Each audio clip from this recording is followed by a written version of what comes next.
L'intruse, c'est le dernier roman de Richard Andrieux aux éditions Maya. Alors pour pas spoiler l'histoire, je vais quand même vous laisser la résumer en quelques mots.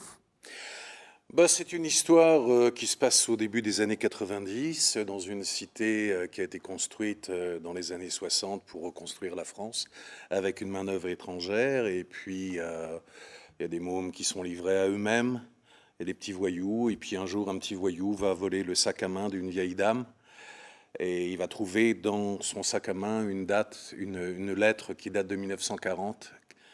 C'est son amoureux qui est malheureusement à la guerre, dans un hôpital à Trouville, avec les deux jambes sectionnées par un obus et le thorax en miettes. Et il lui dit, voilà, je vais partir. Je vais partir. Je te souhaite d'être heureuse. Elle Et pour la première fois, ce petit gamin sans valeur va avoir une larme qui va couler.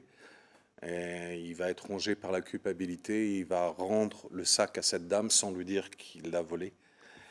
Et en lui rendant le sac, il va s'apercevoir que cette dame tousse d'une manière complètement normale, c'est une toux terrible, et qu'elle crache du sang dans un mouchoir.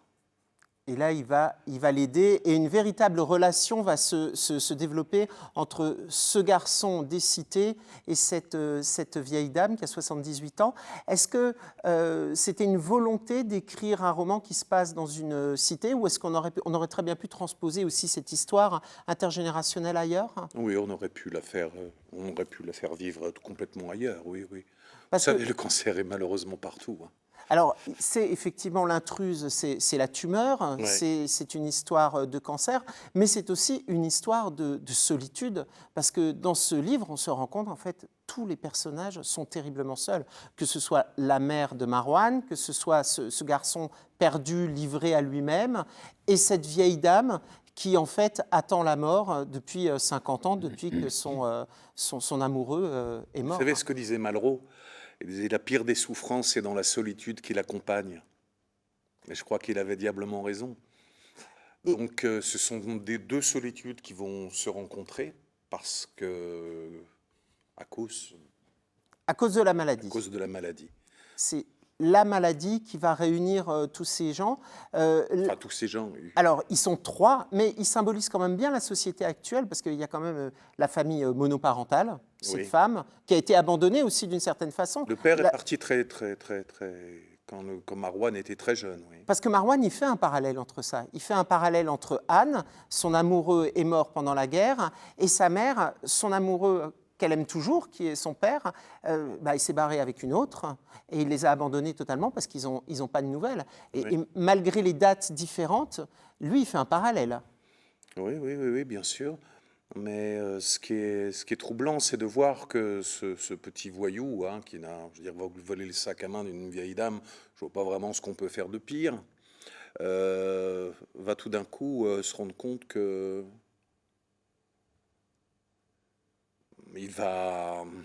le fait d'aider cette vieille dame va tout d'un coup lui donner peut-être un peu de respectabilité pour lui. Ah il essaye de se racheter à travers. Il essaye de se racheter parce qu'il est dans la racheter. culpabilité de ne lui avoir avoué que c'était lui qui avait volé le sac. Il a dit, je l'ai trouvé. Alors là, vous spoilez un petit peu votre propre histoire, parce que alors c'est une histoire courte. Oui, vrai que je l'ai voulu ainsi. Voilà. On a l'impression presque que ça a été écrit dans l'urgence. Ne croyez pas ça. J'ai mis beaucoup de temps pour l'écrire. Parce que je voulais éviter tout le côté pathos de la maladie.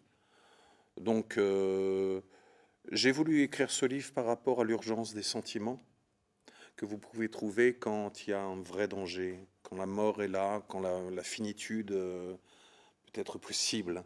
Et là, vous trichez plus avec les gens. On a des vrais rapports et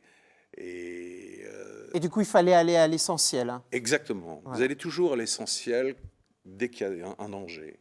Il sera le 1er juin à la librairie Kléber pour présenter son livre « L'intruse ». Richard Andrieux est avec nous. Alors, l'intruse, on l'a dit, c'est la tumeur. C'est l'histoire de cette vieille dame, Anne, qui est atteinte du cancer, qui est à l'hôpital.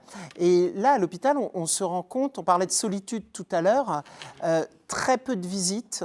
Et puis les infirmières qui disent aussi que souvent, les gens qui ont une grave maladie, qui ont le cancer, ont très peu de visites. C'est assez particulier avec le cancer. faut quand même dire les choses telles qu'elles sont. C'est-à-dire que vous pouvez avoir un triple pontage coronarien, vous aurez plus de visites que si vous avez le cancer, il vaut mieux en rire, hein. Mais c'est la vérité. Moi, j'ai eu le malheur de perdre pas mal de personnes dernièrement, que j'ai plus ou moins, enfin, que j'ai accompagnées, qui terminaient souvent. L'hôpital de la Toussaint, c'est un hôpital de soins palliatifs, quoi. Donc, on les accompagnait jusqu'au bout, quoi.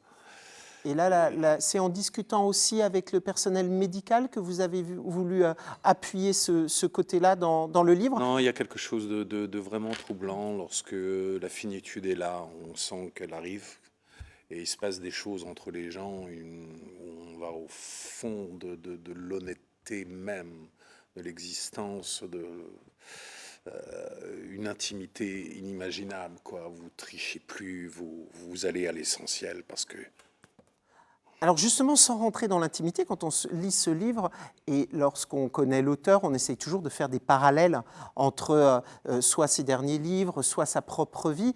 Qu'est-ce que vous avez dû rechercher sur le terrain? Est-ce que vous avez dû collecter des informations? Ou est-ce que ce livre, il est venu comme ça? C'était quelque chose qu'il fallait sortir? j'ai perdu trop de gens pour avoir besoin de regarder dans des livres, je vous assure. Donc tout ça, il n'y avait pas besoin d'aller Non. d'aller enquêter sur le terrain. Non. Il y a une autre chose qui est assez intéressante dans le livre, c'est ce dialogue entre ce jeune, donc des cités, et cette vieille dame qui habite aussi la cité, mais qui ne la vit pas de la même façon. Parce que ça aussi, on a trois personnages qui habitent dans la même cité, et en fait, ils vivent la cité de manière totalement différente, et celui à la limite qui en use et abuse le plus, c'est celui qui est le plus pressé de sortir de cette cité au final. Ça aussi, c'est un paradoxe intéressant. Mais je voulais savoir, le dialogue entre cette vieille dame et ce jeune, pourquoi il n'était pas possible entre sa maman et ce jeune? Est-ce qu'on a besoin d'avoir un N+2? C'est intéressant, votre question. Je ne sais pas si je suis le plus à même à y répondre. Je ne sais pas. Vous savez, quand vous écrivez, la perception que vous avez au moment où vous écrivez ne correspond pas forcément à ce que vous allez ressentir. C'est-à-dire que dès lors que je mets le mot fin sur ce livre, il ne m'appartient plus. Donc votre vision est... C'est vrai qu'il y a des détails qu'on digère, on a besoin de digérer et Non, qui mais là, ressortent. par exemple, vous mettez l'accent, ce qui est très juste. Ben, moi, je ne me rends pas forcément compte de ça. Bah, moi, ce qui m'étonnait, c'est de voir que, alors après on transpose par rapport à ses enfants, c'est de voir que ce garçon qui fait des bêtises a plus de facilité à dire à la vieille dame qu'il a agressée, que c'est lui qui l'a agressée, que de dire à sa propre mère qui lui pardonne tout, bah, maman, j'ai fait une bêtise.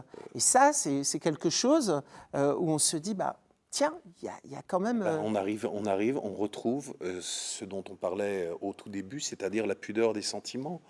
C'est-à-dire on a malheureusement entre nous souvent une pudeur des sentiments. Ok, ça peut être avec nos parents, ça peut être avec.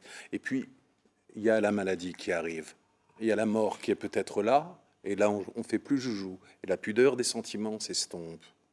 Et là, la mort est vécue d'une façon très particulière. En tous les cas, on laisse le lecteur découvrir cela à travers sa lecture. L'intruse, c'est aux éditions Maya, et bah, vous présenterez votre livre à la librairie Kléber à Strasbourg. Avec Céline Lapertot, qui est une auteure voilà, strasbourgeoise aussi. et dont on a parlé. Voilà. Voilà, donc le 1er juin à la librairie Kléber.